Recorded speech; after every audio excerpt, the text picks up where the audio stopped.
Assalamualaikum warahmatullahi wabarakatuh. Nama ulun Salmiati, NIM 2020 150 157. Pada kesempatan ini, ulun ingin membuat tugas middle test, yaitu tugas Al-Quran hadis. Baiklah, langsung saja. Pada soal pertama, ulun ingin menjawab tentang menjelaskan kandungan surah An-Nasr dan Al-Qadar. Yang pertama yaitu kandungan surah An-Nasr. Surah An-Nasr memiliki 3 kandungan utama, yaitu yang pertama itu untuk menghibur Nabi Muhammad dan para sahabatnya yang telah lama berdakwah dan berjuang sekalipun harus menghadapi banyak ujian. Yang kedua, surah ini juga menjadi janji Allah untuk memberikan pertolongan dan kemenangan pada dakwah tersebut. Selanjutnya, surah ini mengajarkan setiap muslim untuk bertasbih dan meminta ampun di saat terjadi peristiwa menggembirakan. Surah An-Nasr adalah bagian dari janji Allah pada Nabi Muhammad dan para sahabatnya bahwa dalam perjuangan maupun dakwah mereka akan diberikan kemenangan. Kemenangan telah didapatkan dengan ditaklukkannya Mekah. Selain itu, efek dari kemenangan yaitu masuknya orang-orang untuk memeluk agama Islam secara berbondong-bondong. Yang kedua yaitu kandungan surah Al-Qadar. Surah Al-Qadar menjelaskan tentang makna Lailatul Qadar, malam kekuasaan, yaitu malam penuh berkah yang terjadi pada 10 hari terakhir bulan Ramadan. Poin-poin penting dari surah ini adalah yang pertama, tentang wahyu Al-Quran. Surah tersebut menyebutkan bahwa Al-Quran diturunkan pada malam Lailatul Qadar. Yang kedua, surah ini menyeruti makna Lailatul Qadar yang lebih baik dari 1000 bulan. Ini adalah malam damai dan berkah, di mana para malaikat turun ke bumi dan mengurus urusan dunia untuk diatur. Yang ketiga, surah ini mendorong umat muslim untuk beribadah kepada Allah di malam Lailatul Qadar dan mencari ampunannya. Ini juga menekankan pentingnya melakukan perbuatan baik dan secara mencari keridhaan Allah.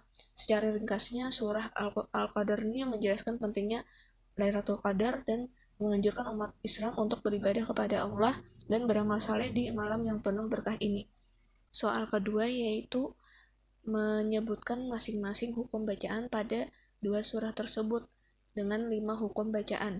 Yang pertama pada surah An-Nasr, pada ayat pertama yaitu wal-fat, yaitu hukum bacaannya Al-Qamariyah karena ada huruf alif lam bertemu dengan huruf pa. Lalu pada ayat kedua yaitu An-Nas tadi Al-Samsyah karena ada huruf alif lam bertemu dengan huruf nun. Lalu pada ayat kedua lagi ada yaj, yaitu hukum bacanya qalqalah sugro karena ada huruf ba mati di dalam kalimat. Lalu ada ijhar safawi yaitu bihamdi pada ayat ketiga karena ada huruf mim mati atau sukun bertemu dengan huruf dal. Lalu yang terakhir mad iwat yaitu pada ayat ketiga yang berbunyi tawaba karena ada huruf mad tabi'i yang diwakafkan atau di akhir kalimat. Lalu hukum bacaan pada surah Al-Qadar pada ayat pertama anja, yaitu hukum bacanya ikhfa hakiki karena ada huruf nun mati bertemu dengan huruf ja. Lalu yang kedua pada ayat pertama juga yaitu Al-Qadar, hukum bacanya Al-Qamariyah karena ada huruf alif lam bertemu dengan huruf qaf. Lalu yang ketiga pada ayat ketiga ada idgham bigunnah pada ayat ketiga yang berbunyi khairum karena ada domah tanwin bertemu dengan huruf mim. Lalu pada ayat keempat al-mala yang hukum bacaannya adalah al-qamariyah karena ada huruf alif lam bertemu dengan huruf mim. Lalu yang terakhir mahiyah yaitu ijhar kalki hukum bacaannya karena ada domah tanwin bertemu dengan huruf ha. Pada soal ketiga yaitu menyebutkan 2 hadis dan menyebutkan kandungannya. Yang pertama, hadis tentang niat. Innama a'malu binniyat wa innama laqulu amruma nawa. Hadis tersebut menunjukkan bahwa niat merupakan bagian dari iman karena dia merupakan pekerjaan hati, dan iman menurut pemahaman ahli sunnah wal jamaah adalah membenarkan dalam hati mengucapkan dengan lisan dan diamalkan dengan perbuatan. Lalu hadis kedua yaitu hadis tentang persaudaraan yang berbunyi al-mu'minu lil mu'minini qalbu yasyudu badduhu ba'dan. Kandungan dari hadis tersebut yaitu yang pertama, kewajiban tolong-menolong antar orang-orang yang beriman dalam mengerjakan kebaikan dan ketakwaan.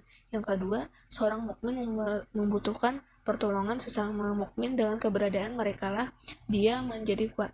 Yang ketiga, dalam hadis di atas terdapat penjelasan praktis, yaitu siapa saja yang ingin menyampaikan sesuatu dengan sempurna sekaligus memberikan penekanan terhadapnya, hendaklah memberikan contoh konkret berupa perbuatan dan gerakan atau tindakan.